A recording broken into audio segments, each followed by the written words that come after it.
Amis de la mesure, bonsoir.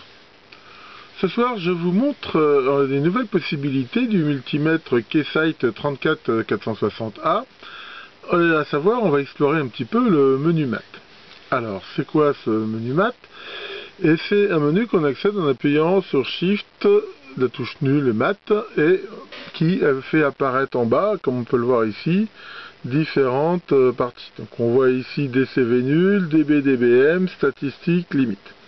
Ce soir, on va regarder deux choses. On va regarder statistiques et limites. On fera d'autres vidéos pour la suite.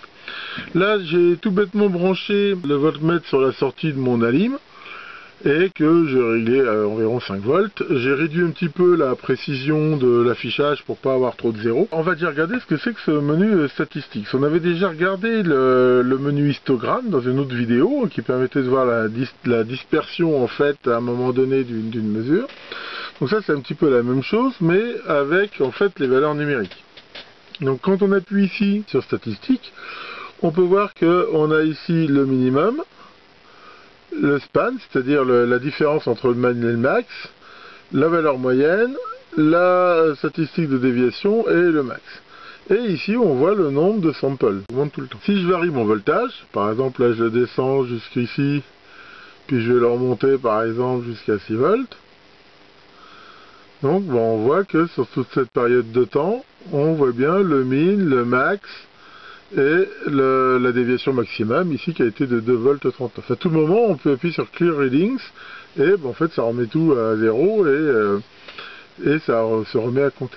Donc ça peut être très intéressant quand on va mesurer une tension ou ça va permettre, ou un courant ou n'importe quelle mesure qu'on peut mesurer avec, ça va permettre à tout moment donc de savoir le maximum d'amplitude d'une déviation d'un signal ou de quelque chose comme ça. Donc ça, en fait, ce menu stat, il peut rester, ça n'empêche pas après de retourner dans d'autres menus, par exemple d'aller dans Display, on voit qu'il reste quand même, et il reste le temps qu'on l'enlève.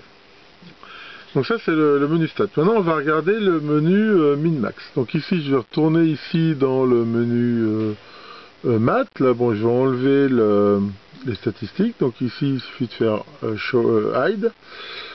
Et je vais revenir à limite. Alors c'est quoi limite? L'idée c'est d'avoir une alarme quand la tension est en dehors de limite. Donc ici comme je ne l'ai pas réglé, là justement on voit que l'affichage devient rouge et éventuellement ça fait un bip. Alors comment ça se règle? C'est bien étudié. On a deux façons de le régler. Bon déjà on le met en route ou on le met pas en route. Mais ici on peut choisir soit une valeur haute et une valeur basse, soit une valeur centrale et un écart maximum. Par exemple, si ici je choisis central, et ici, avec les touches, je vais choisir, ici c'est très facile, la tension.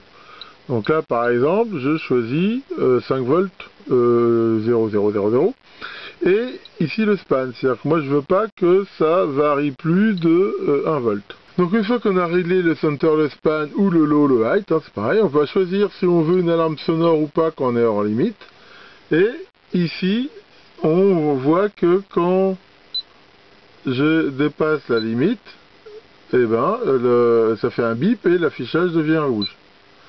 Voilà. Alors, ce qui est intéressant, c'est qu'ici, on peut faire clear condition, parce qu'en fait, il peut savoir si ça passe ou pas. Par exemple, ici, il me dit que ça faille, ou mais il dit que ça a faillé, en fait, et il me dit que ça a été 6 fois au-dessus du maximum. Voilà, c'est en fait, en même temps, ici, il m'affiche donc les limites hautes et basses, et le nombre de fois que c'est passé en dessous, et le nombre de fois que c'est passé au-dessous. Donc ici, on voit, ça fait un bip à chaque fois. À tout moment, je peux faire clear, en fait, c'est pareil, ça remet les compteurs à 0. Donc là, voilà, si je me remets ici, ça le remet ici en place. Alors ça va être très intéressant aussi, ça peut avoir pas mal d'utilisation. Par exemple, si on doit régler un réglage entre deux valeurs, ça permet de le faire facilement et éventuellement même sans regarder l'appareil, simplement en se basant éventuellement sur les bips. Ça permet aussi, si on le laisse sur une grande durée, de regarder si on peut le laisser marcher pendant 1 heure et regarder combien de fois il y a eu des dépassements dans un sens ou dans l'autre. Donc voilà, c'était déjà les deux choses que je voulais vous montrer ce soir sur toutes les possibilités de cet appareil, très intéressant. Merci beaucoup de votre attention et à bientôt pour de nouvelles vidéos.